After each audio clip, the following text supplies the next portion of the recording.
بسم الله الرحمن الرحيم. لله ما في السماوات وما في الأرض. لله ما في السماوات وما في الأرض. لله ما في السماوات وما في الأرض. وإن تبدوا ما في أنفسكم أو تخفوه يحاسبكم به الله فيغفر لمن يشاء ويعذب من يشاء فيغفر لمن يشاء ويعذب من يشاء والله على كل شيء قدير. والله على كل شيء قدير.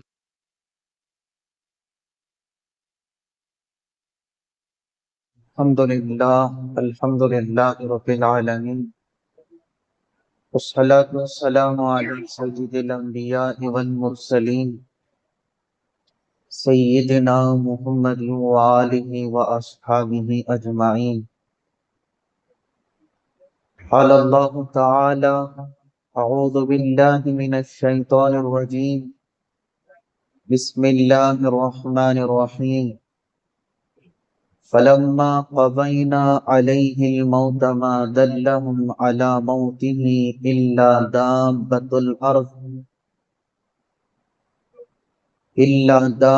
الأرض تأكل من سأته فلما خر تبينت الجن أن لو كانوا يعلمون الغيب ما لبثوا في العذاب المهين۔ صدق اللہ العظیم۔ بزرگان محترم، اس وقت میں نے آپ کے سامنے سورہ سبا کی آیت نمبر 14 تلاوت کرنے کی سعادت حاصل کی ہے۔ اس آیت مبارکہ میں اللہ پاک نے بے شمار ہدایتیں عطا فرمائیں کہ جن میں سے ایک تو یہ ہے، آیت مبارکہ میں سیدنا سلیمان علیہ السلام کی موت کا ذکر ہے، جس سے اللہ نے پیغام دیا کہ موت تو بہرحال آنے والی چیز ہے، اس سے عام انسان تو عام انسان، کوئی نبی کوئی رسول بھی موت سے بچ نہیں سکتے۔ ہر کسی کے لیے اللہ پاک نے مقررہ وقت میں موت کو طے فرما دیا، لکھ دیا۔ سوائے اللہ کے ہر کسی کو فنا، کل من علیہا فان ویبقى وجہ ربک ذو الجلال والاکرام کل شیء ہالک الا وجہہ۔ اور حضرت سلیمان علیہ السلام ایسے بادشاہ گزرے ہیں کہ اللہ نے جو آپ کو بادشاہت عطا فرمائی، ایسی بادشاہت کسی اور کو عطا نہیں فرمائی۔ دنیا میں 4 بادشاہ گزرے ہیں کہ جنہیں اللہ نے بڑی سلطنت عطا فرمائی، جن میں 2 مسلمان ہیں اور 2 کافر ہیں۔ مسلمانوں میں حضرت سلیمان علیہ السلام اور حضرت ذوالقرنین، کفار میں نمرود ہیں اور بخت نصر۔ ان میں بھی اللہ نے حضرت سلیمان علیہ السلام کو جو بادشاہت عطا فرمائی، وہ نہ صرف انسانوں تک محدود ہے بلکہ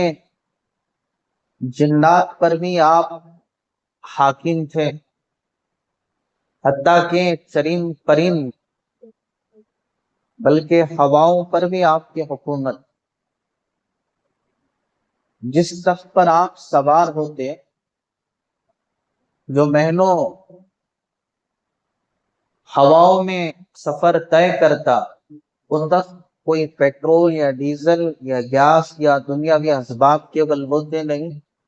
بلکہ ہواؤں کے دوش پر وہ تخت اڑا کرتا تھا۔ آپ کا مشہور واقعہ ہے کہ ایک مرتبہ آپ تخت پر سوار ہیں، ہواؤں کے دوش پر وہ تخت فضاؤں میں رواں دواں ہے، تو ایک بندے کی نظر آپ کی شاہی تخت پر پڑی تو اس کی زبان سے سبحان اللہ نکلا۔ آپ نے ہواؤں کو حکم دیا کہ اس تخت کو اس کے قریب لے جاؤ۔ قریب پہنچے، آپ نے فرمایا یہ جو تو نے تخت کو دیکھ کر، بادشاہت کو دیکھ کر، اس منظر کو دیکھ کر جو سبحان اللہ کہا ہے، میری ساری حکومت، ساری سلطنت اور یہ تخت اور یہ ساری شاہی چیزیں تیرے ایک سبحان اللہ کا مقابلہ نہیں کر سکتے۔ تو سلیمان علیہ السلام ایسے بادشاہ گزرے ہیں کہ خود آپ نے اللہ سے جو حکومت مانگی، جس کا تذکرہ سورہ صاد کی آیت نمبر 35 میں موجود ہے، قال رب اغفر لی وہب لی ملکا لا ينبغی لأحد من بعدی انک انت الوہاب۔ آپ نے یوں دعا فرمائی کہ اے میرے رب میری مغفرت فرما اور مجھے ایسی حکومت عطا فرما کہ میرے بعد کسی اور کو ایسی حکومت نہ ملے، بے شک تو ہی عطا کرنے والا۔ اللہ نے آپ کی دعا قبول فرمائی تو اللہ نے آپ کو ایسی بادشاہت دی کہ ہواؤں کو بھی آپ کے تابع کر دیا۔ فَسَخَّرْنَا لَهُ الرِّيحَ تَجْرِي بِأَمْرِهِ رُخَاءً حَيْثُ أَصَابَ۔ اور جنات پر بھی آپ کی حکومت، لیکن اتنی بڑی حکومت کے باوجود بھی اللہ نے اس آیت میں پیغام دیا، خواہ دنیا کا کتنا ہی بڑا بادشاہ کیوں نہ ہو، بادشاہوں کو بھی موت آتی، کہ سلیمان علیہ السلام کی جن کی حکومت ہواؤں پر بھی ہے، جنات پر بھی ہے، چرند پرند پر بھی ہے، مگر جب گھڑی آ گئی، وہ گھڑی کہ جس کو لمحہ اجل کہتے ہیں، کہ جس سے آپ بھی چھٹکارا نہ پا سکے، آخر کار آپ کو بھی موت کی منزل سے گزرنا پڑا، تو جب ایسی بادشاہت بھی وقتاً فوقتاً ہے تو پھر دنیاوی دولت اور دنیاوی طاقتوں اور شان و شوکت کو دیکھ کر لالچ میں یا حرص میں یا رشک میں مبتلا ہونے کی کوئی ضرورت نہیں، اس لیے کہ ساری چیزیں فانی ہیں، ہر کسی کے لیے مقررہ وقت ہے۔ اور اسی طرح اس آیت مبارکہ میں اللہ تبارک و تعالیٰ نے بیت المقدس کی تعمیری کام کا بھی ذکر فرمایا کہ جس کی ابتدا حضرت سلیمان علیہ السلام کے والد داؤد علیہ السلام جو ان کی نبی ہیں آپ نے فرمائی، اور مکمل حضرت سلیمان علیہ السلام نے فرمائی۔ اس آیت میں اللہ نے یہ بھی پیغام دیا، جبکہ ابھی بیت المقدس کا کام کچھ باقی تھا، لیکن سلیمان علیہ السلام کی موت کا وقت قریب آ گیا۔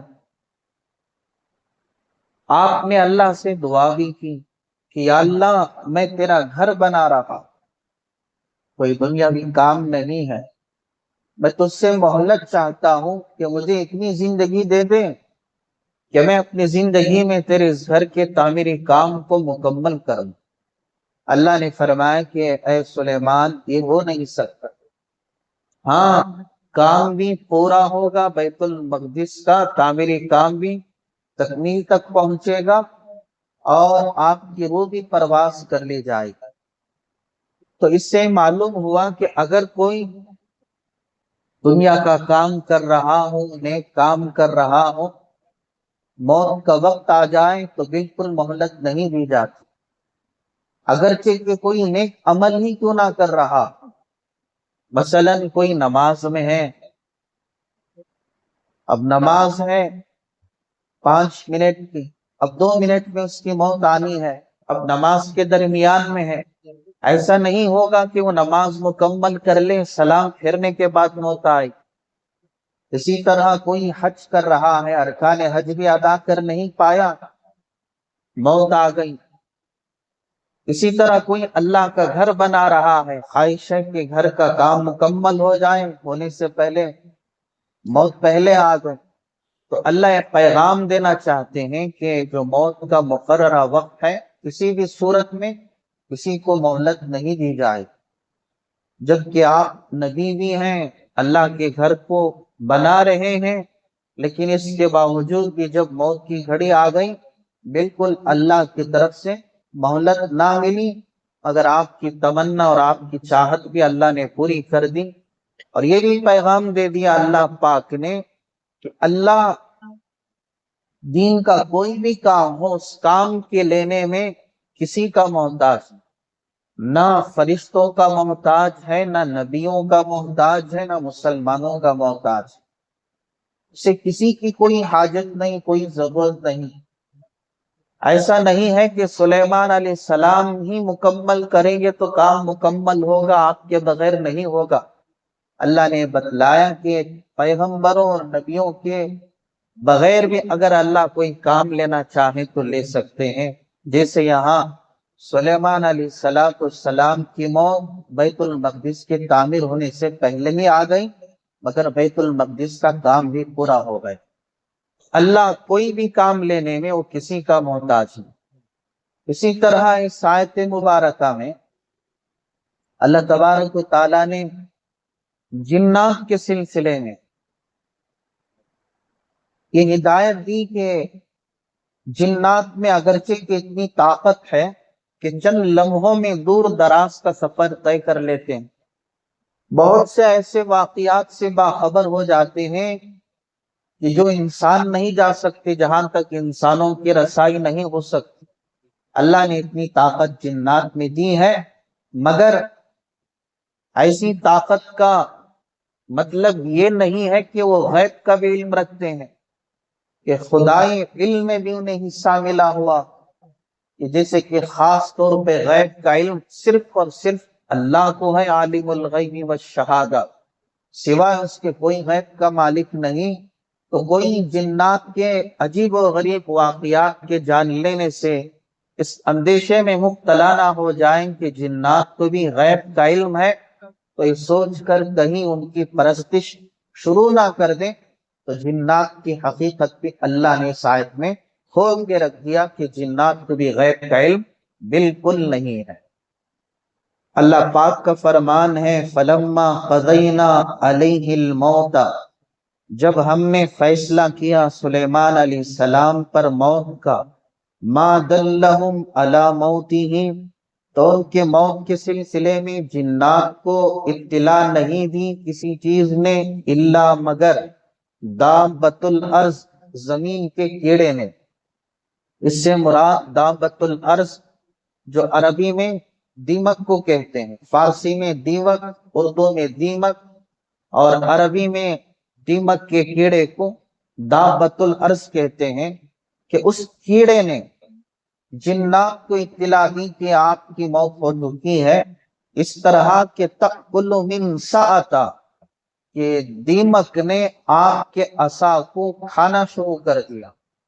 اور اندر سے اس کو کھوکھلا کر دیا، کہ جس کے سہارے روایت میں موجود ہے کہ جیسے ابھی میں نے کہا کہ ابھی تعمیری کام کچھ باقی تھا کہ موت کی گھڑی آ گئی، پیغام اجل آ گیا، تو سلیمان علیہ السلام نے اللہ سے دعا کی، مہلت نہ ملی، مگر اللہ نے کہا کام بھی پورا ہوگا، اس طرح کہ آپ عصا کا سہارا لے کر محراب میں کھڑے ہو جائیں۔ آپ کی نظر جنات کی طرف، تو شفاف شیشے سے بنایا ہوا محراب، کہ اس طرح کے باہر سے اندر کی چیزیں صاف طور پہ نظر آئیں۔ آپ محراب میں عصا کا سہارا لے کر کھڑے ہو گئے اور آپ جنات کی طرف متوجہ تھے اور جنات کام میں لگے ہوئے تھے۔ تو یہاں اللہ نے یہ بھی بتایا کہ بیت المقدس کوئی معمولی مسجد نہیں ہے، بلکہ جس کے تعمیری کام میں جنات نے بھی حصہ لیا۔ کہ جس مسجد کے تعمیری کام میں حضرات انبیاء کا ہاتھ ہے، اسی طرح جنات کا بھی ہاتھ ہے کہ جنات کی محنت سے مسجد بنائی گئی کہ جس پر آج اسرائیل کا قبضہ ہے۔ تو جنات سمجھنے لگے کہ سلیمان علیہ السلام انہیں دیکھ رہے ہیں، مگر اسی حالت میں آپ کی روح پرواز کر گئی، لیکن کام جاری رہا۔ تقریباً 1 سال بیت گیا اور اس طرح آپ کی موت کی اطلاع جنات کو ہوئی کہ حضرات انبیاء علیہ السلام کے جسموں کو اللہ نے مٹی پر حرام کر دیا کہ آپ کے جسم کو دیوک تو چر نہیں سکتے، مگر جس عصا کا سہارا لے کر آپ کھڑے تھے، دیوک نے اس کو اندر سے چرنا شروع کر دیا۔ ہوتے ہوتے وہ لکڑی ایک دم کمزور ہو گئی اور ٹوٹ پڑی۔ فلما خر تبینت الجن، پھر آپ اس عصا کے ٹوٹنے کی وجہ سے نیچے گر پڑے، تو تب جا کر جنات کو اطلاع ہوئی کہ کئی زمانہ پہلے ہی حضرت کا انتقال ہو چکا ہے۔ اسی لیے جنات نے کہا کہ اللہ کانوا یعلمون الغیب، کہ اگر انہیں غیب کا علم ہوتا، یعنی جنات غیب کا علم رکھتے، تو ما لبثوا فی العذاب المہین، تو اس ذلت کی تکلیف میں وہ مبتلا نہ ہوتے، اس ذلت کی تکلیف میں نہ پڑتے۔ تو اس آیت سے اللہ نے جنات کی حقیقت کھول کے رکھ دیا کہ جنات کو بالکل کوئی غیب کا علم نہیں ہے، نہ کاہنوں کو ہے، نہ ساحروں کو ہے، نہ کوئی کسی عامل کو ہے کہ جو کوئی یوں کہے کہ جنات کے سہارے سے کہ آئندے کا ہمیں بتا سکتے ہیں، کہ کسی کے سامنے ہاتھ دکھا کر کوئی اپنی تقدیر جاننا چاہے کہ آئندہ کیا ہوگا کیا نہیں ہوگا، کہ فلاں جگہ میں رشتہ بھیج رہا ہوں، خیر ہے یا شر ہے، دکان کھول رہا ہوں، خیر ہے یا شر ہے، گھر میں جا رہا ہوں، خیر ہے یا شر ہے۔ تو یہ جو ساری چیزیں کہ آئندہ ایک لمحے کے بعد بھی جو کچھ ہونے والا ہے، سوائے اللہ کے کوئی نہیں جانتا، نہ جنات کو خبر ہے، نہ کسی عامل کو خبر ہے، نہ کسی کاہن کو خبر ہے۔ تو اللہ نے یہ بات واضح کر دی کہ اگر جنات کو علم ہوتا تو ہرگز وہ اس تکلیف میں مبتلا نہ ہو۔ تو حضرت سلیمان علیہ السلام نے 53 سال کی عمر میں وفات پائی، مختصر سی عمر۔ 13 سال کی عمر میں آپ کو حکومت مل گئی۔ حکومت ملنے کے 4 سال بعد آپ نے تعمیری کام، یعنی 17 سال میں تعمیری کام کو آپ نے بقیہ جو آپ کے والد نے کیا تھا شروع کر دیا۔ تقریباً اپنی وفات تک آپ اس کام میں لگے رہے۔ 13 سال کی عمر میں حکومت ملی، 40 سال تک آپ نے اپنے منصب کو سنبھالا، حکومت کو سنبھالا۔ 53 سال کی عمر میں آپ کی وفات ہوئی۔ تو حضرت سلیمان علیہ السلام کا خاص رول رہا ہے بیت المقدس کی تعمیری کام کے سلسلے میں۔ یہی وجہ ہے کہ تقریباً آپ کی وفات سے پہلے جب تعمیری کام کچھ تکمیل کے قریب پہنچ گیا، تو اس کے شکرانے میں آپ نے 12,000 گائیں بیلوں کو ذبح کیا، 20,000 بکریوں کو ذبح کیا، اور عام دعوت آپ نے فرمایا۔ اور بیت المقدس کے سلسلے میں آپ کی بے شمار دعائیں ہیں۔ ایک دعا تو یہ ہے کہ آپ نے یوں دعا فرمائے کہ یا اللہ، جو اس گھر میں آئے، تیرے گھر میں بیت المقدس میں مسجد اقصی میں، صرف اور صرف تجھے راضی کرنے کے لیے یہاں نماز ادا کریں، دنیاوی کوئی غرض نہ ہو، تو اس کو گناہ سے ایسے پاک کر دے جیسے ماں کے پیٹ سے آج ہی دنیا میں آیا۔ اور آپ نے 5 دعائیں یوں فرمائی کہ یا اللہ، جو یہاں توبہ کرنے کے لیے آئے اس کی توبہ کو قبول فرما، جو بیمار آئے اسے صحت عطا فرما، جو تنگ دست آئے اسے دولت عطا فرما، جو خوف زدہ آئے اسے امن عطا فرما۔ اور 5ویں دعا آپ نے یہ فرمائی کہ یا اللہ، یہاں جو بھی آئے اس پر نظر عنایت فرما، نظر کرم فرما۔ اللہ کے حبیب پاک صلی اللہ علیہ وسلم نے فرمایا کہ سلیمان علیہ السلام کی تمام دعائیں اللہ نے قبول فرمائی۔ تو یہی وہ مسجد اقصی ہے، بیت المقدس ہے، کہ جس پر آج ظالموں کا تسلط ہے، قبضہ ہے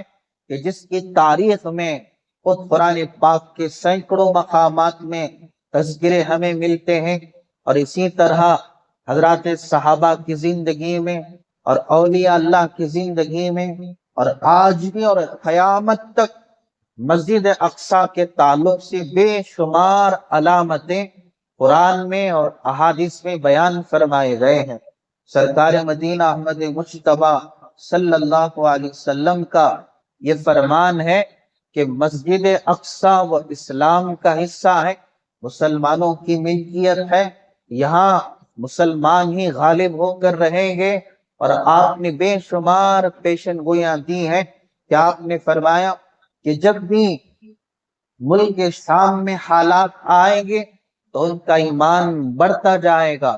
بڑھتا جائے گا، بڑھتا جائے گا۔ آج آپ جانتے ہیں 55 ممالک سے زائد مسلمانوں کی حکومتیں ہیں، مگر حکومتیں تو ہیں، اسباب تو ہیں، ہتھیار تو ہیں، ذخائر تو ہیں، لیکن توکل ایمان تو فلسطین والوں کے پاس ہے۔ کیا ایسا ایمان، ایسا توکل؟ اس لیے کہ خود سرکار مدینہ صلی اللہ علیہ وسلم نے پیشن گوئی دی ہے کہ ملک شام والوں کا ایمان سب سے زیادہ مضبوط ہے۔ ملک شام والوں کا ایمان جب بھی ان پر حالات آتے رہیں گے، ان کے ایمان میں، ان کے یقین میں، ان کے توکل میں اضافہ ہوتا ہی رہے گا، ہوتا ہی رہے گا،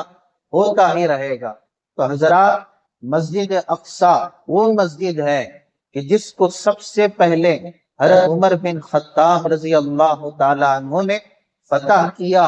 اور فلسطین کی سرزمین کو آپ نے فتح فرمایا کہ جہاں حضرات صحابہ غالب آئے، کہ 15 ہجری میں، بعض روایتوں میں 17 ہجری کا ذکر ہے کہ حضرت عمر بن خطاب رضی اللہ تعالیٰ کہ وہ شخصیت کہ کبھی آپ مدینہ چھوڑنا گوارا نہیں کرتے تھے، بلکہ آپ یہ دعا کرتے تھے، اللہم ارزقنی شہادتا فی سبیلک وفی بلد نبیک محمد صلی اللہ علیہ وسلم، کہ اے اللہ مجھے اپنے راستے میں شہادت کی موت نصیب فرما اور مدینے میں موت عطا فرما۔ حضرات صحابہ عرض کرتے، امیر المومنین یہ دونوں چیزیں کس طرح جمع ہو سکتی ہیں کہ مدینے میں بھی موت آئے اور شہادت بھی ہو؟ شہادت چاہیے تو وطن چھوڑو، دار چھوڑو، ملک چھوڑو، مدینہ چھوڑ کے باہر جا کر لڑنا پڑے گا، مگر یہی آپ شہادت کی موت چاہتے ہیں۔ یہ دونوں علیحدہ چیزیں کیسے اکٹھی ہو سکتی ہیں؟ تو آپ فرمایا کرتے کہ اگر اللہ چاہے تو اس کائنات میں کون سی چیز ناممکن ہے؟ اللہ نے آپ کی دعا قبول فرمائی، مدینے تو کیا مسجد نبوی میں شہادت کا فرق۔ تو آپ کبھی مدینے کو چھوڑنا گوارا نہیں کرتے تھے، مگر جب مسجد اقصیٰ کا مسئلہ آیا، فلسطین کا مسئلہ آیا، تو آپ نے 700 میل سے زائد سفر کو آپ نے طے کرنا اختیار فرمایا، اور مدینے کو چھوڑ کر آپ نے بیت المقدس کی طرف سفر فرمایا۔ کہ آپ اس طرح آپ نے سفر فرمائی کہ تاریخ شاہد ہے کہ ایک ہی ایک اونٹ ہے اور آپ کے ساتھ ایک غلام بھی ہے۔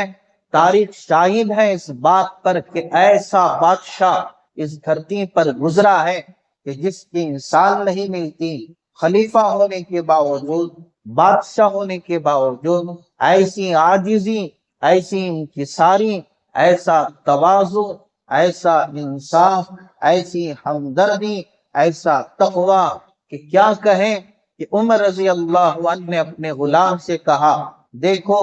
کہ میں خلیفہ ہوں، تم غلام ہو، اس کا مطلب یہ نہیں ہے کہ جو ہے کوئی تم آسمان سے اترے ہوئے ہو، بلکہ تم بھی انسان ہو، تمہیں بھی تکلیف کا مادہ ہے،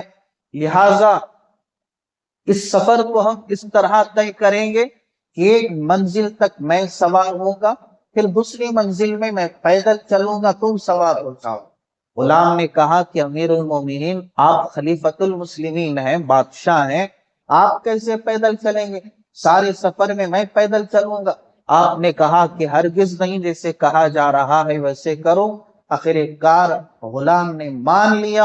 اور سفر ویسے ہی طے کیا گیا۔ ایک منزل آپ سوار ہوتے تو دوسری منزل میں غلام سوار ہوتا۔ جب بالکل بیت المقدس کے قریب پہنچ گئے، آخر جو منزل رہا بیت المقدس کے قریب وہ غلام کی باری رہی۔ تو غلام نے کہا امیر المومنین جیسے آپ نے فرمایا سارے سفر میں میں نے ویسے ہی کیا، باری باری ہم سوار ہوتے رہے، پیدل چلتے رہے، اب تو بالکل بیت المقدس قریب ہے اور عیسائی ان کی نظریں ہیں اور اتنی بڑی تعداد وہ دیکھ رہے ہیں کہ جن کے قبضے میں مسجد اقصیٰ ہے کہ اگر آپ پیدل چل کے جائیں گے اور وہ دیکھیں گے کہ مسلمانوں کا بادشاہ پیدل آ رہا ہے، غلام سوار ہو کے آ رہا ہے، کہ کہیں ان کے دل میں آپ کی اہمیت ختم نہ ہو جائے، کہیں جو ہے آپ کو گھٹیا نہ سمجھنے لگیں۔ تو حضرت عمر بن خطاب رضی اللہ تعالیٰ عنہ نے جو جملہ فرمایا وہ موجود ہیں۔ آپ نے فرمایا نحن قوم اعزنا اللہ بالاسلام، ہم وہ قوم ہیں، ہم وہ جماعت ہیں، ہمیں عزت ملی ہے دنیا کی بادشاہت کی وجہ سے نہیں، دنیا کے اقتدار کی وجہ سے نہیں، دنیا کی حکومت کی وجہ سے نہیں، دنیا کی فوج کی وجہ سے نہیں، اگر ہمیں عزت اللہ نے دی ہے تو اسلام کی وجہ سے دی ہے، اگر اللہ نے ہمیں عزت دی ہے تو سرکار مدینہ کی غلامی کی وجہ سے دی ہے۔ اگر دنیا والے جو سمجھنا ہے سمجھ لیں، عمر اسلام سے ہٹ کر کوئی فیصلہ کر نہیں سکتا، عمر انصاف سے ہٹ نہیں سکتا، تو آخر کار اسی طرح کہ پیدل آپ چل رہے ہیں، غلام سوار ہو کے آ رہا ہے، دیکھنے والے کہ جن کی حیرت کی انتہا نہ رہی اپنی پادریوں سے جا کر کہنے لگے ارے آپ نے جو کہا تھا کہ مسلمانوں کا بادشاہ ہم سے لڑنے کے لیے آ رہا ہے، مسجد اقصیٰ کو فتح کرنے کے لیے آ رہا ہے، کیسا عجیب و غریب بادشاہ ہے کہ کیا کہیں کہ پیدل چل کے آ رہا ہے اور پھٹے پرانے پیوند لگے کپڑے ہیں اور غلام سوار ہو کے آ رہا ہے۔ تو جیسے ہی پادریوں نے سنا تو عیسائیوں سے اپنی قوم سے کہا اچھا یہ بات ہے، لہذا اپنے ہتھیاروں کو زمین پہ ڈال دو، بغیر کوئی جنگ کیے کہ بیت المقدس کی چابی کو عمر بن خطاب کے حوالے کر۔ قوم پوچھنے لگی کیوں کیا بات ہے؟ تو پادریوں نے ان کے رہبروں نے کہا اس لیے کہ ہم نے انجیل میں یہ پڑھا ہے، ہم نے دیکھا ہے کہ بیت المقدس کے فتح کے سلسلے میں اس میں پیغام موجود ہے کہ جس میں کہا گیا کہ آخری نبی کے غلام اس طرح مسجد اقصیٰ کو فتح کرنے کے لیے آئیں گے، وہ پیدل چل کے آئیں گے، غلام سوار ہو کر آئے گا، اور اگر تم ان سے لڑنا چاہو گے تو تم نیست و نابود ہو جاؤ گے۔ لہٰذا جو ہم نے انجیل میں پڑھا تھا ویسے ہی ہم نے پایا، یہی صحیح معنوں میں فاتح ہیں، یہی غالب ہو کر رہیں گے، تو اب ان سے کوئی جنگ کرنے کی کوئی ضرورت نہیں ہے۔ تو عیسائیوں نے ان کے پادریوں نے طے کر لیا کہ بغیر کسی جنگ کے خاموش مسجد اقصیٰ کی چابیوں کو امیر المومنین کے حوالے کر دیا جائے۔ حضرات اللہ تعالیٰ غلبہ دینے کے لیے دنیا کی حکومتوں کا، دنیا کی قوموں کا، دنیا کے اسباب کا محتاج نہیں ہے، وہ تو یہ دیکھتا ہے کہ کس طریقے پر ان کی زندگی ہے، اللہ رسول کے احکامات زندہ ہیں، تو پھر اللہ کی نصرت، اس کی مدد اس طرح شامل حال ہو جاتی ہے کہ لڑنے والے ظالم کفار دشمنان اسلام بغیر کسی لڑے کے ہیبت کھا کر شکست کھا جاتے ہیں۔ تو یہ من جانب اللہ ہے۔ تو عمر بن خطاب رضی اللہ تعالیٰ اول فاتح، پھر تقریباً 600 سال تک مسلمانوں کی ملکیت میں مسجد اقصیٰ رہی، فلسطین کی سرزمین رہی۔ پھر 5ویں صدی کے اخیر میں، ہجری 5ویں صدی کے اخیر میں عیسائیوں نے، صلیبیوں نے اس پر قبضہ جما لیا۔ پھر 6ویں ہجری صدی میں سلطان صلاح الدین ایوبی رحمت اللہ علیہ نے مسجد اقصیٰ کو فتح کیا اور فلسطین کی سرزمین پر مسلمانوں کی ملکیت حاصل ہوئی، تو اس طرح مسلمانوں کی اسلام کی تاریخ ہے۔ پھر جو ہے بدقسمتی سے آج جو اسرائیل نے جس طرح ظالمانہ قبضہ جما لیا، آج بھی اللہ کی عزت و جلالت کی قسم، جہاں فلسطین کی سرزمین میں معصوم بچے جام شہادت پی رہے ہیں، کہ جن کے خون کا ایک ایک قطرہ پکار کے کہہ رہا ہے کہ مولا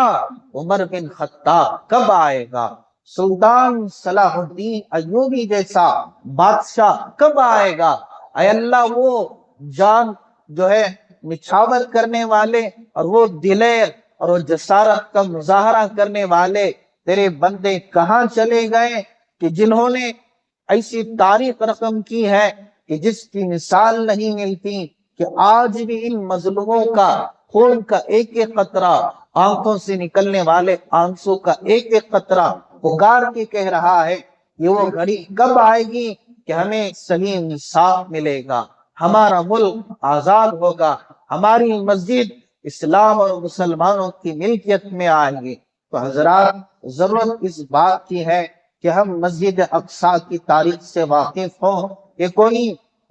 ایسی ویسی مسجد نہیں بلکہ مرکزی درجہ اس کو حاصل ہے، بلکہ یہ وہ مسجد ہے کہ جہاں سے اللہ پاک نے اپنے حبیب پاک صلی اللہ علیہ وسلم کا سفر آسمانوں کی طرف طے کروایا۔ اگر اللہ چاہتا براہ راست بیت اللہ سے آسمانوں میں بلا لیتا، مگر بیت اللہ سے مسجد اقصی پہنچایا۔ کیوں پہنچایا؟ تاکہ اس کی تعریف، اس کی برکات اور اس کی تاریخ مسلمانوں کے سامنے آئے، کہ خود جو اللہ نے تعریف فرمائی، الذی بارکنا حولہ، کہ ہم نے اس کے ارد گرد بے شمار برکتیں رکھی ہیں، ہم اپنے بندے محمد صلی اللہ علیہ وسلم کو دکھانا چاہتے ہیں۔ یہ وہی مسجد ہے جہاں میرے اور آپ کے نبی نے نبیوں کی امامت فرمائی، جہاں تمام پیغمبروں کو اللہ نے جمع کیا، جہاں جبریل نے اذان دی،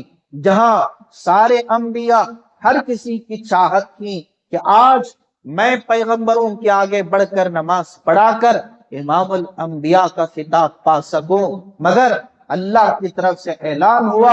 میرے پیارے نبی کو آگے بڑھایا جائے، تو یہاں آپ کو امام الانبیاء کا خطاب ملا۔ یہی وہ مسجد، یہی وہ سرزمین ہے جہاں موسیٰ علیہ السلام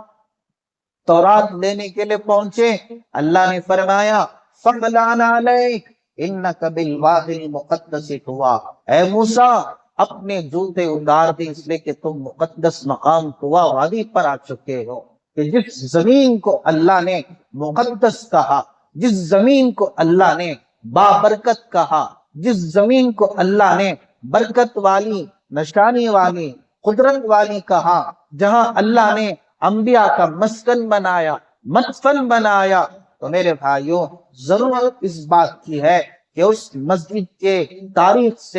تاریخ سے ہم اچھی طرح واقف ہو کر، تاکہ ہماری عقیدت میں، ہمارے ایمان میں اضافہ ہو، اور پھر جو ہے ہم وہاں رہنے والے مسلمانوں کے لیے اللہ کے دربار میں آنسو بہائیں، گڑ گڑائیں، ہر دعا میں انہیں یاد رکھیں۔ آج جو ان پر حالات بیت رہے ہیں، اتنا سب کچھ دیکھنے کے باوجود بھی اگر ہمیں رونا نہیں آیا، دعا کرنے کی توفیق نہیں ہوئی، تو گویا ہم نے ایمان کا کوئی حق، اور خاص طور پہ مسلمان کا جو ایمان کے رشتے سے بھائی ہے، اس کا کوئی حق ہم نے ادا نہیں کیا۔ میرے اور آپ کے نبی نے یہاں تک فرمایا کہ اگر کوئی مشرق میں رہتا ہے مسلمان، اسے کوئی کانٹا چبھ جائے تو مغرب میں رہنے والے مسلمان کو اس کا درد ہونا چاہیے۔ جیسے مثال دی جاتی کہ سارے مسلمان ایک جسم کی طرح، پیر پہ کانٹا چبھ جائے آنسو آنکھوں سے بہتے ہیں، ارے کانٹا تو پیر کو چبھا ہے، آنکھ کیوں رو رہی ہے؟ اس لیے کہ پیر کا تعلق آنکھوں سے ہے۔ اسی طرح کسی کونے میں ہمارا کوئی بھائی مارا جائے، اس کا درد ہمیں ہونا چاہیے۔ کیا کہیں، افسوس ہے کہ ہم کیسے سنگ دل ہیں، پتھر دل ہیں، مسلمان تو مسلمان، جوان تو جوان، معصوم بچے مارے جا رہے ہیں، پھر بھی ہمیں رونا نصیب نہیں، پھر بھی ہماری دل کی دنیا میں ان کے لیے کوئی تڑپ نہیں، وہی منمانی، وہی بے نمازی کی زندگی، وہی ارے مسجد اقصی تو ہم کیا فتح کریں گے کہ محلے کی مسجد کو آباد کرنے کی ہمیں توفیق نہیں۔ یہ ہمارا حال ہے، یہ ہمارا ایمان ہے، یہ ہمارے اعمال ہیں، تو کیا اللہ ایسے مسلمانوں سے کام لے گا؟ یاد رکھیں کہ سلطان صلاح الدین ایوبی جیسے بہادر بزدلوں میں پیدا نہیں ہوا کرتے، بے نمازیوں میں پیدا نہیں ہوا کرتے، نافرمانوں میں، دنیا کے لیے جینے والے مرنے والوں میں پیدا نہیں ہوا کرتے، بلکہ سلطان صلاح الدین ایوبی جیسے اللہ رسول کے لیے جینے والے اور مرنے والوں میں پیدا ہوا کرتے ہیں، تقوی والوں میں، ایمان والوں میں، توکل والوں میں، اور دنیا سے بے رغبتی کرنے والوں میں، اور آخرت کو سینے سے لگانے والوں میں، اور محبوب خدا کے سچے غلاموں میں پیدا ہوا کرتے ہیں۔ اس کے بالمقابل دنیا اگر نام نہاد مسلمانوں سے بھر جائے، ایک رائے کے دانے کے برابر بھی کوئی فائدہ نہیں ہوگا۔ صرف نام کے مسلمان کے دل میں ایک حرف ایمان کا داخل نہ ہو، ایسے مسلمانوں سے کچھ کام ہونے والا نہیں ہے، بلکہ جن مسلمانوں سے اللہ کام لے گا وَأَنْتُمُ الْأَعْلَوْنَ إِن كُنتُم مُؤْمِنِينَ، کہ جن کے دل میں ایمان ہو، جن کے دل میں یقین ہو، توکل ہو، تو اس وقت ہم میں سے ہر ایک کو ایسے ایمان کی ضرورت ہے۔ ہم محاسبہ بھی کریں، توبہ بھی کریں، گڑ گڑائیں کہ موت سے پہلے مولا ہمیں ایسا ایمان دے دے جس سطح کا ایمان تو نے ہم سے مانگا ہے، کہ جس کے بل بولتے ہم پوری دنیا پر غالب آ سکتے ہیں۔ اللہ ہمیں ایسا ایمان، ایسا توکل، ایسا یقین ہم میں سے ہر ایک کو موت سے پہلے نصیب فرما۔ صرف نام کا مسلمان نہ بنا، اے اللہ ایسا مسلمان بنا جیسے تو چاہتا ہے، جیسے تیرے نبی نے تعلیم دی ہے۔ اللہ ہم سب کو کہنے سننے سے زیادہ عمل کی توفیق عطا فرمائے۔ درود شریف پڑھیں۔ اللہم لک الحمد کلہ ولک الشکر کلہ، وصلی علی حبیبک سیدنا و نبینا و مولانا محمد وبارک وسلم۔ ربنا آتنا فی الدنیا حسنہ وفی الآخرۃ حسنہ وقنا عذاب النار۔ اللہم احفظ المسلمین فی فلسطین، اللہم انصر المسلمین فی فلسطین، اللہم انصرهم علی عدوک وعدوہم، اللہم انا نجعلک فی نحورہم ونعوذ بک من شرورہم، اللہم ارزقہم، اللہم عافیہم، اللہم اغفر میتہم، اللہم اشف مرضاہم، اللہم ارحمہم، اللہم ارحمہم، اللہم ارحمہم، اللہم ارحمنا، اللہم انصر المسلمین، اللہم انصر الاسلام والمسلمین، اللہم اعز الاسلام والمسلمین۔ یا اللہ یا رحمان یا رحیم، ہم سب کے گناہوں کو معاف فرما، ہم سب کے خطاؤں کو درگزر فرما۔ اے اللہ صرف ہمارے زبانی دعوے ہیں، اے اللہ صرف کہنا اور سننا ہے، مگر عمل اور حقیقت میں، اور اے اللہ توکل اور ایمان کی دنیا میں کچھ بھی نہیں ہے، زیرو ہیں، صفر ہیں۔ مولا بے حقیقت کو حقیقت اگر تو کرنا چاہے تو یا اللہ تو با اختیار بادشاہ ہے، کہ تم اللہ ہے کہ ناممکن کو ممکن کر دے۔ اگر تو کام لینے پر آئے تو مچھر سے کام لے سکتا ہے، اگر تو کام لینے پر آئے ابابل پرندوں سے لے سکتا ہے، اگر تو کام لینے پر آئے تو اے اللہ معمولی چیزوں سے تو کام لے سکتا ہے۔ تو نہ ہمارے علم کا محتاج ہے، نہ ہمارے سجدوں کا محتاج ہے، نہ ہماری تسبیح کا محتاج ہے، نہ ہمارے رونے دھونے کا محتاج ہے۔ اے اللہ ہم تیرے محتاج ہیں۔ اے اللہ ہمیں ضرورت ہے تجھے راضی کرنے کی، ہمیں ضرورت ہے تیرے نبی کو خوش کرنے کی۔ اے اللہ توفیق بھی تو ہی دیتا ہے، ہدایت بھی تو ہی دیتا ہے، قبول بھی تو ہی کرتا ہے۔ مولا ہم سب کا ایمان ہے، گناہوں سے بچنے کی طاقت، نیک کام کرنے کی قوت اے اللہ تجھ ہی سے حاصل ہوتی ہے۔ اے اللہ ہم ناکارہ ہیں، نکمہ ہیں، اے اللہ ہم خطا کار ہیں، سیاہ کار ہیں، باپی ہیں، اپنے گریبان میں جھانک کر دیکھتے ہیں تو اے اللہ کائنات میں ہمیں ہمارے سے بڑا ذلیل انسان کوئی نظر نہیں آتا، ہمارے سے بڑا ظالم ہمیں کوئی نظر نہیں آتا۔ اسلام کے لباس میں، مسلمان کے لباس میں ہم دھوکہ دے رہے ہیں۔ مولا ہمیں معاف کر دے، ہمیں معاف کر دے، ہمیں معاف کر دے۔ اے اللہ اگرچہ کہ رسمی رواجی چیزیں ہیں مگر تو اس کو حقیقت میں تبدیل کر دے۔ اے اللہ ہم سے دین کی خدمت لے لے، ہمیں قبول فرما لے، ہماری جانوں کو بھی قبول فرما، مالوں کو بھی قبول فرما۔ ہم چاہیں نہ چاہیں مال سے بھی ہم اے اللہ ہاتھ دھو بیٹھیں گے، اور اے اللہ جان سے بھی ہاتھ دھو بیٹھیں گے۔ ہر کسی چیز کو چھوڑ کے تنہا قبر میں جا کے سونا پڑے گا۔ مولا موت کی گھڑی آنے سے پہلے زندگی کے جتنے لمحے، جتنے لیل و نہار ہیں اے اللہ انہیں قبول فرما لے۔ اے اللہ موت سے پہلے موت کی تیاری کی توفیق دے دے۔ اس وقت سب سے بڑا مسئلہ مسجد اقصی کا مسئلہ ہے، وہاں کے مظلوم مسلمانوں کا مسئلہ ہے۔ اے اللہ تو جانتا ہے، تو دیکھتا ہے، اے اللہ تو دیکھ رہا ہے۔ معصوم بچے آسمان کی طرف نگاہ کر کے پکارتے ہیں مولا ہمارا قصور کیا تھا، ہماری غلطی کیا تھی، ہمارے گھروں کو اجاڑا گیا، ہمارے ماں باپ کو مارا گیا، ہمیں بے چھت کیا گیا، ہمیں بے گھر کیا گیا۔ مولا وہ بچے پکار رہے ہیں کہ عمر بن خطاب کب آئے گا، سلطان صلاح الدین ایوبی کب آئے گا، جبکہ ساری دنیا اپنے آپ میں ہے، خواہشات کے غلام بنے ہوئے ہیں۔ کیا مسلمان، کیا حاکم، کیا امیر، کیا غریب، ہر کسی کو اپنی پڑی ہے۔ ان مظلوموں کا اگر کوئی رکھوالا، کوئی نگہبان ہے تو صرف تو ہے میرے اللہ، صرف تو ہی رحم کر سکتا ہے۔ اے اللہ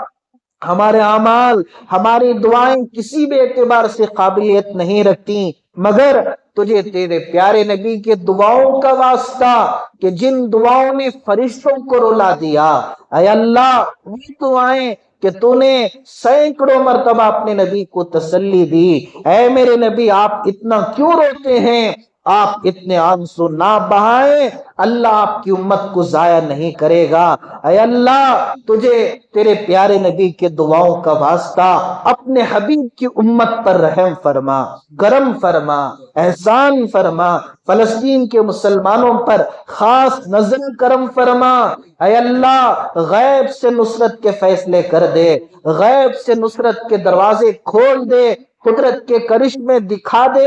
ظالموں کو بتا دے کہ فلسطین کے مسلمان بے سہارا نہیں ہیں، ان کے پیچھے تیری طاقت ہے۔ تو بتا دے اللہ تو سویا ہوا نہیں ہے، تو غافل نہیں ہے، تو بے خبر نہیں ہے، تجھے نیند نہیں آئی، تجھے اونگ نہیں آئی، تو تھکا ہوا نہیں ہے، تو عاجز نہیں ہے۔ اے اللہ تو کسی کا محتاج نہیں ہے، ہر چیز پر تیری قدرت ہے۔ اللہ اپنے فضل سے اپنے حبیب کے صدقے میں فلسطین کے بچے پر رحم فرما، اسرائیلوں کا خاتمہ فرما، یہودیوں کا خاتمہ فرما، نصارہ کا خاتمہ فرما، مسجد اقصی کو فتح فرما، فلسطین کی سرزمین کو فتح فرما، بیماروں کو شفا دے، مرحومین کے